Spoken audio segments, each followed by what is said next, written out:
I've been running a CapCut community for the past year, and I keep seeing beginners make the same editing mistakes again and again. So in this video, I'm breaking down 5 CapCut mistakes that can make your videos look amateur and how to fix them. And stick around for one bonus mistake that a lot of editors make without realizing it. Alright guys, let's get started. The first mistake is overusing transitions. Yeah, I know CapCut offers us a lot of transitions to choose from, but please stay away from using too many of them in one video. More transitions doesn't equal better video. Most of the time, you don't even need a transition. A simple cut can work perfectly fine. For example, I have these 2 clips on the timeline doing the same movement. I will make a cut right as I'm about to sit down, then trim the next clip to the same point in the movement. And just like that, this simple cut helps both clips flow together without adding any transition. The second mistake is ignoring animation curves. A lot of beginners use keyframes in CapCut and they just stop there. That leaves the movement completely linear, which can make the animation feel stiff and robotic. For example,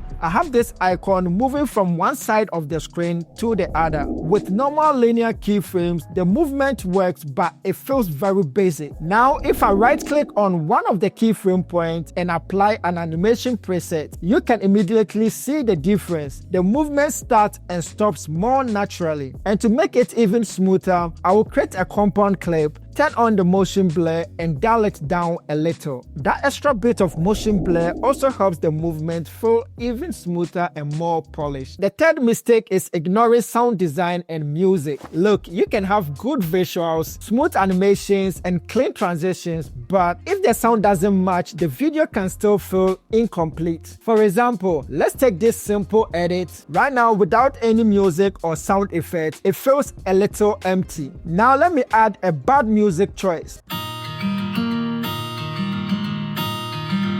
It feels off, right? Now, when I add the right music, some subtle sound effects, and make sure everything matches what's happening on the screen, you can immediately feel the difference.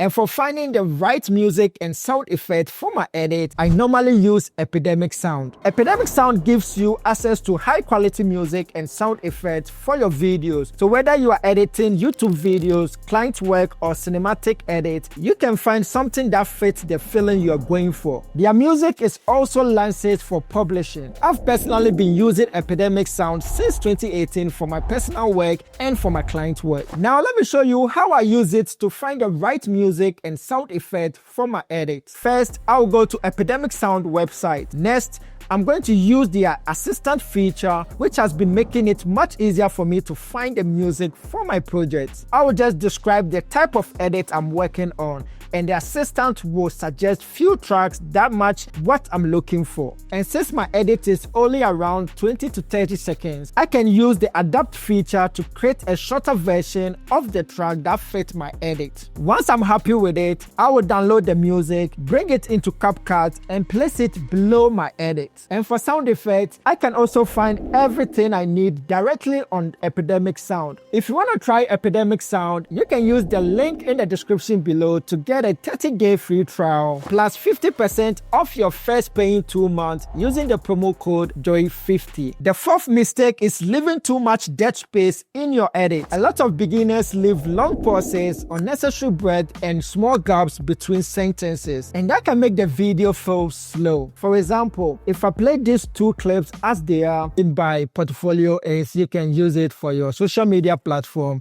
Let's say when you edit, you can hear a little pause and some breathing in the first clip. Now I will tighten things up by cutting out the pause in the first clip. And when I play it again, use it for your social media platform. Let's say when you edit and you like the edit style. This is a small change, but it can make a huge difference in your edit. The fifth mistake is using too many fonts and text styles in one video. A lot of beginners try to make their text more interesting by using different fonts, colors, styles throughout the edit, but most of the time it just makes everything feels inconsistent. Try to keep things simple and stick with 1 or 2 fonts throughout your edit. And if you're not sure which font to use, I'll put few good ones on the screen. You can pause the video and take a screenshot. Just remember, you don't need different different font for every piece of text. Keeping things consistent can make your edit feel much cleaner and more professional. And for the bonus mistake, it's not organizing your files properly. A lot of beginners import everything into CapCut without really organizing everything first. And trust me, once the project starts getting bigger, you can easily lose track of your footage, music, sound effects, and other assets. So before I even start editing, I like to organize everything into folders so I know exactly where to find what I need. This is something I teach all the time in my community. It might feel like a small thing, but once you start organizing your files, you can save a lot of time and it can make the editing process much easier. And those are my 5 CapCut mistakes you should avoid. Alright guys,